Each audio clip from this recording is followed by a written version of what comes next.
মধ্যে দিয়ে দুই পক্ষের পায়ে পায়ে লড়াই। আজকের গল্প ফুটবল। সাল 1863। আধুনিক ফুটবল বা অ্যাসোসিয়েশন ফুটবলের যাত্রা শুরু হয় ইংল্যান্ডে, কিন্তু ইতিহাস বলে প্রাচীন চীনের সুজু খেলাই আধুনিক ফুটবলের আদি রূপ। চীনে সুজু খেলা এখনো বেশ প্রচলিত। প্রাচীন গ্রিসে পা দিয়ে ফুটবল খেলার প্রচলন ছিল। মিশরে কাপড় আর পশুর চামড়া দিয়ে বল বানাতো, আর চীনে চামড়ার ভেতরে পালক আর চুল দিয়ে বল বানাতো। পৃথিবীতে প্রথম রাবারের বল ব্যবহার শুরু করেছিল মেসো আমেরিকানরা। আধুনিক ফুটবলের বল পশুর মূত্রথলির ওপরে চামড়া দিয়ে ঢেকে গোল বানানো হতো।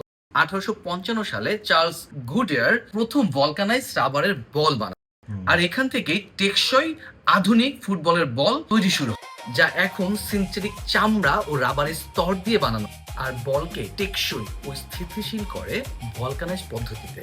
কৌশলী সেলাইয়ের জন্য পাকিস্তানের শিয়ালকোট বেশ বিখ্যাত। আধুনিক বলে বলা হয় হিট বন্ডিং, ফলে বল হয় পানিরোধী, সাথে সাথে বাতাসে বলের লক্ষ্য থাকে অটুট। আর সাদা কালো 32 প্যানেলের যে ফুটবল, সেটা জনপ্রিয়তা পায় 1970 সালের ফিফা ওয়ার্ল্ড কাপের পর। বহু বছর ধরে ফিফা ওয়ার্ল্ড কাপের অফিসিয়াল বল দেয় অ্যাডিডাস।